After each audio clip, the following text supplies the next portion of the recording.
Hello and नमस्कार दोस्तों, स्वागत है आप सबों का थिंक सेंगविन के इस यूट्यूब चैनल में। दोस्तों, आज की इस वीडियो में मैं आपसे बात करूंगा कि एनडीए पाथफाइंडर के सॉल्यूशन से कैसे पढ़े या एनडीए पाथफाइंडर के सॉल्यूशन से कैसे सीखकर एग्जाम में अटेम्प्ट कर सकते हैं। दोस्तों, कई सारे स्टूडेंट होते हैं ना, उनसे सवाल नहीं बनता है और वो सॉल्यूशन देखकर बनाते तो वो घबरा जाते हैं कि मेरा एग्जाम में सिलेक्शन होगा या नहीं, और वो सॉल्यूशन को सही अप्रोच से नहीं पढ़ पाते, जिस वजह से उनका सिलेक्शन नहीं हो पाता है। तो हम लोग इस वीडियो में उसी चीज को डिस्कस करेंगे। चलिए वीडियो को स्टार्ट करते हैं। देखिए दोस्तों, सबसे पहली बात ये आता है कि एनडीए पाथफाइंडर अगर आप खरीद लिए हैं तो उसके सॉल्यूशन से आप अगर देख के बनाते तो आप घबराइए नहीं, वहां से चीजों को सीखा जा सकता है। तो इस वीडियो में हम बात करेंगे एनडीए पाथफाइंडर सॉल्यूशन से कैसे पढ़े या कैसे सीखे, इसमें कौन कौन मुख्य पॉइंट्स होगी जिसको हम चर्चा करेंगे। तो सबसे पहले हाउ टू स्टडी इट, कैसे पढ़े सॉल्यूशन के तौर पे। दूसरा कि सॉल्यूशन देखकर पढ़ना कितना बेनिफिशियल होगा या नहीं होगा। तीसरा कि हम इससे पढ़कर कितना स्कोर कर सकते हैं। चौथा कि should I make some notes, क्या इससे हमको कुछ नोट्स बनाना चाहिए। तो चलिए एक एक पॉइंट को हम लोग डिस्कस करते हैं। सबसे पहला पॉइंट है हमें कि हाउ टू स्टडी, हमें कैसे पढ़ना है इसे, ठीक है, खास करके सॉल्यूशन के हिसाब से। दोस्तों, अगर आप सॉल्यूशन के हिसाब से पढ़ना चाहते हैं तो सबसे पहले दोस्तों मान लीजिए आप कोई टॉपिक पढ़ते हैं, जैसे मैथ में मैं मान लेता हूं कॉम्प्लेक्स नंबर आप पढ़ रहे हैं। कॉम्प्लेक्स नंबर में उसमें 50 सवाल दिए गए हैं। 50 सवाल में से मैं मान लेता हूं आपसे 50 सवाल नहीं बना, जस्ट पिटन वैसे नहीं होता है। मान लेते हैं 40 सवाल आपने नहीं बनाया, 10 बना लिया, ठीक है। तो आप उस 40 सवाल को अगर आप सॉल्यूशन देखकर बनाएंगे तो अगर आपने ठीक ढंग से उसे नहीं बनाया तो आपको एग्जाम में स्कोर नहीं मिल पाएगा। उदाहरण के तौर पे मैं आपको समझाने का प्रयास करता हूं, ठीक है। देखिए, मान लीजिए कि मैं सॉल्यूशन से मैथ्स को बना रहा हूं और मैंने एक क्वेश्चन यहां पर देखा और इसे मैंने सॉल्यूशन से अटेम्प्ट करने की कोशिश की। तो मैंने देखा कि 1 प्लस आई बट्टा 1 माइनस आई के पावर एन, ठीक है, इसमें कौन सा एन का लिस्ट वैल्यू होगा जो कि पॉजिटिव वैल्यू लेकर हमें देगा, ठीक है। कौन सा ऐसा वैल्यू होगा जो लेकर पॉजिटिव वैल्यू 1 हमें लेकर देगा, ठीक है। क्लियर है दोस्तों। तो आपको मैंने 4 ऑप्शन दे दिया, एक 4 होगा, दूसरा 6, तीसरा 8 और चौथा 10, ठीक है। ओके, मान लीजिए कि ये क्वेश्चन हमसे नहीं बना, मैं इस क्वेश्चन को नहीं समझ पाया, ठीक है। तो हमने क्या किया, सॉल्यूशन से इसको देखकर बनाना शुरू किया, ठीक है। जस्ट देखिए आप लोगों, ठीक है।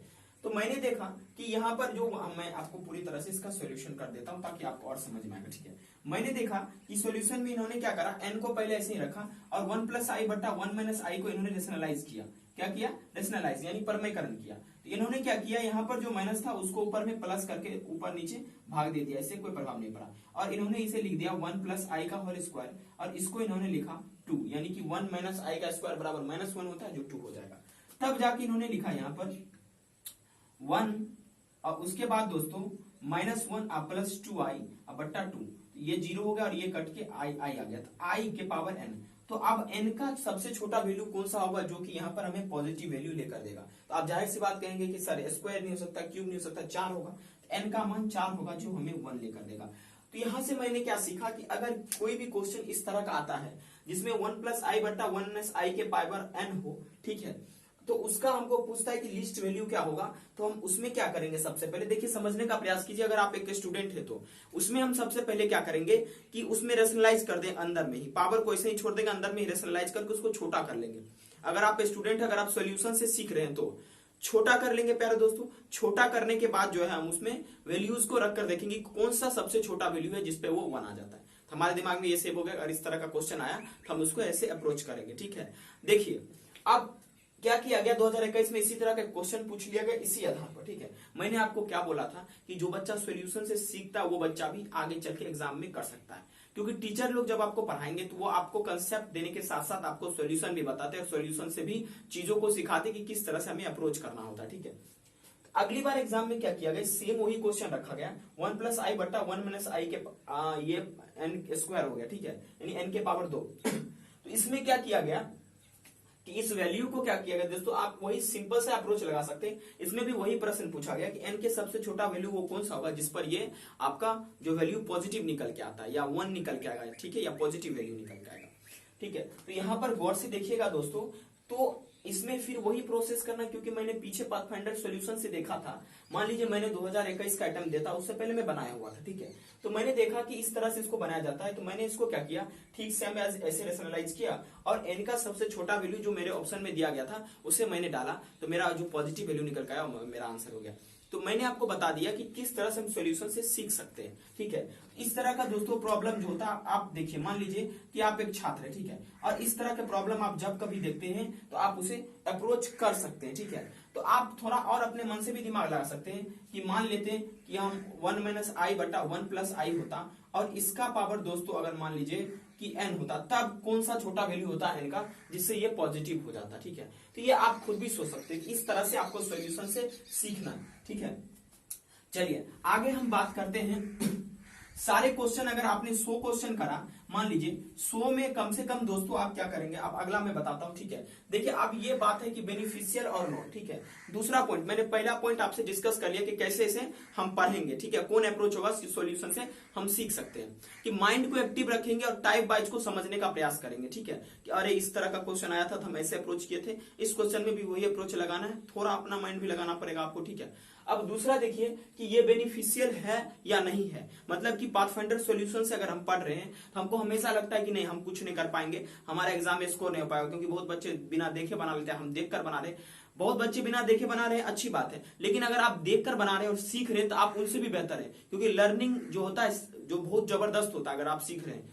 तो अब बात आती है बेनिफिशियल है या नहीं है, पूरी बेनिफिशियल है अगर जिस तरीका से मैंने आपको बोला है पढ़ने के लिए, कि टाइप वाइज को पहचान कर आप पढ़िए कि भाई साहब इस तरह का क्वेश्चन आया था, हमें ऐसे अप्रोच करना था, अच्छा 1+ω आया था, प्लस ओमेगा स्क्वायर आया था, ये बराबर 0 होता था, हम क्वेश्चन के सॉल्यूशन में देखिए, तो अगली क्वेश्चन जो आएगा उसी तरह से हम अप्लाई करेंगे, ठीक है। तो पूरी बेनिफिशियल है अगर आप एनालिटिकल वे में मैथ को भी पढ़ते हैं कि अच्छा ये क्वेश्चन आया था ऐसे अटेम्प्ट करना था, अच्छा ये क्वेश्चन आया था तो इसको ऐसे वे में अटेम्प्ट करना था, तो पूरा बेनिफिशियल है। अगर 100 सॉल्यूशन में अगर आप 100 भी देखकर बनाते तो कोई गल नहीं, लेकिन 100 अगर आप सीख लेते हैं तो आप एग्जाम में 4 के आइएगा, आप मेरा ये गारंटी है, ठीक है।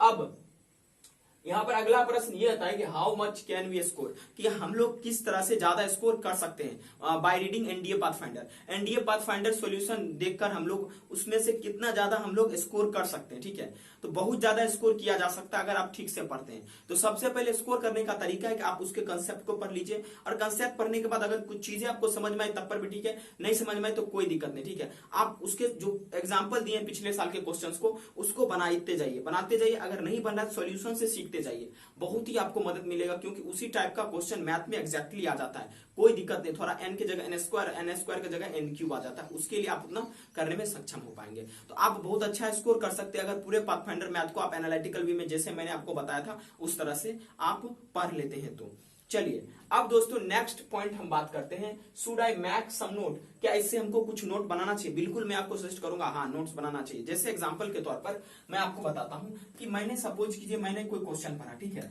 और उसमें मैंने सॉल्यूशन में देखा कि पहला 1+ω+ω स्क्वायर बराबर 0 हो जाता है, और दूसरा मैंने देखा कि i के पावर n हो, ठीक है, या i के पावर 800 है। इसको हम लोग जो है छोटा करने के लिए ट्रिक होता है कि आप इसे 4 से भाग दीजिए, जो रिमाइंडर आता है उसे आप क्या कीजिए, उसी को आप मतलब सॉल्यूशन कर दीजिए। तो यहाँ से दूसरा नोट हमारा निकल के आया कि हाँ, कि अगर i के पावर कुछ भी है, पावर n हो, उसको 4 से भाग दीजिए और रिमाइंडर जो आता है वही i के पावर अगेन हो जाता है, मान लीजिए i के पावर r हो जाता है, ठीक है।